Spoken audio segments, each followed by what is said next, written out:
God is a symbol of beauty, wealth, and power throughout human history. The journey of gold from its origins in the Earth's crust to its adornment and investment is a fascinating tale of geological processes and human brilliance. It is a fascinating process. Have you ever wondered about the journey of your jewelry?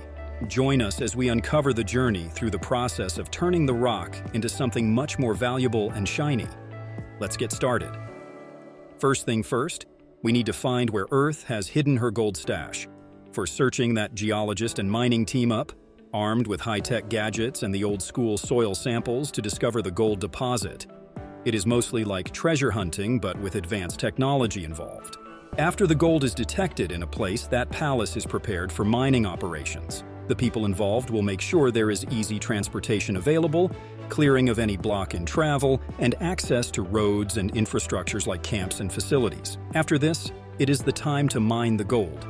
Miner starts to min the fold from the lode deposit, the layer where gold is predominantly found.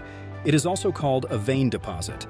The ore that has gold in it is removed through the process of drilling and mining, compresses air and explosive chemistry, breaks rocks into manageable pieces.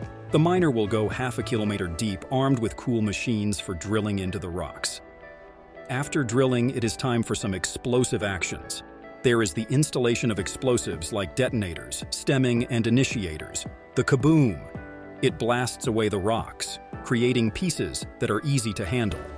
After the explosion, collecting the material comes next. The process is called mucking, where a machine is used to transfer the ores to vehicles that will transport them to the surface for processing.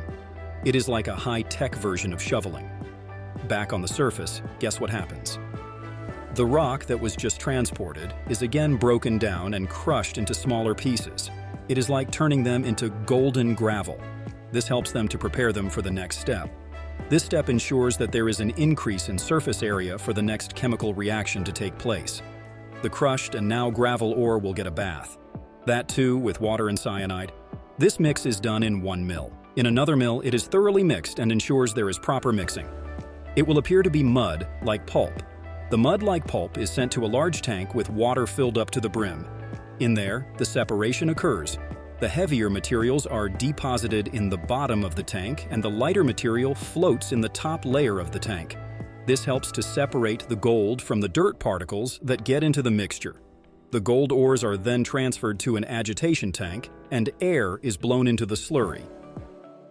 This process is called aeration. It is done to introduce oxygen into the tank. As oxygen is introduced, the chemical reaction starts with the cyanide, and it will result in the gold getting dissolved in the water. Filtration is the next process. These filters are with a porous surface that allows the liquids to pass through. This is another process of separating the dirt from the gold. Now comes the next task of separating the gold from water. For this, a process called precipitation comes to our rescue. The process is fastened by precipitation agents like zinc, carbon, or aluminium. This will ensure that the gold particle will react and exist as a solid particle. Even after we get the gold, it still has a lot of impurities that need to go. So here comes the process called smelting that will help to get the gold. The gold concentrates are mixed with flux materials like manganese dioxide, fluoride, borax, and sodium nitrate. These agents will decrease the melting point of the impurities so that the gold can be separated. This almost pure gold concentrate joins a fiery furnace, reaching a temperature hotter than a desert day. The gold sinks and the impurities turn into slag. After getting the gold, it is then poured into a cast. It can be shaped into bars. It is called bullion. Do you think the gold is 100% pure? It is not. It makes gold pure. It undergoes refining in a lab using a test like fire assay. Then it is shipped in various shapes from bars and coins to the jewelry that we see.